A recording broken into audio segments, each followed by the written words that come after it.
আসসালামু আলাইকুম।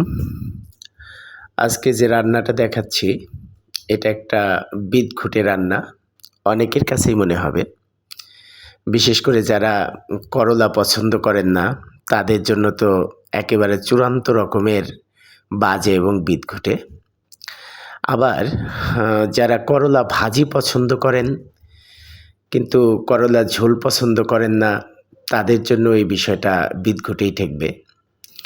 কিন্তু আমরা অনেকেই আছি যারা করলার ঝোল খেতেও পছন্দ করি।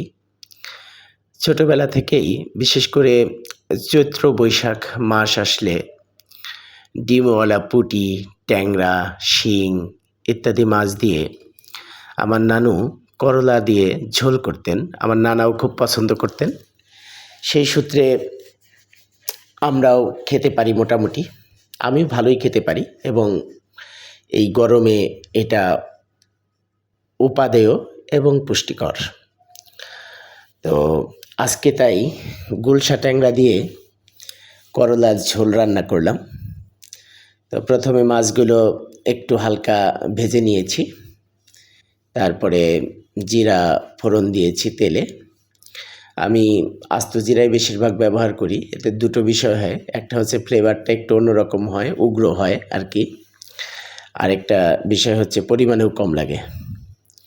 তার মধ্যে একটু পেঁয়াজ দিয়ে আর আলু এবং করলা যেটা কেটে রেখেছিলাম সেটা দিয়ে তেলে ভেজে নিচ্ছি।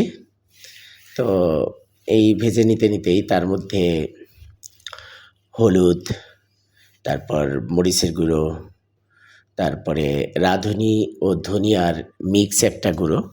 এটা আমাদের এলাকায় নরমালি আমরা খাই, অনেক এলাকায় রাঁধুনিটা খায় না, শুধু ধনিয়া খায়।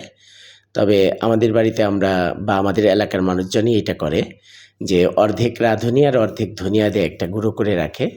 এতে তরকারির ফ্লেভারটা খুব সুন্দর আসে, আলাদা রকম একটা ফ্লেভার আসে। তো রাঁধুনি আর ধনিয়ার গুঁড়োটা দিয়ে দিলাম। এরপরে আদা রসুন বাটা, তারপরে আর কি একটু নেড়েচেড়ে ভালো করে কষিয়ে ঝোল টোল দিয়ে মাছ টাছ দিয়ে হয়ে গেলে পরে নামিয়ে নিতে হবে। তো আজকে দুপুরে এই করলার সাথে ট্যাংরার ঝোল করেছিলাম। আমার কাছে ভালোই লেগেছে এবং অসাধারণই লাগে বলতে হবে, যে আমি যেহেতু খেতে পারি এই জন্য আমার কাছে তরকারিটা বেশ মজার এবং স্বাদের।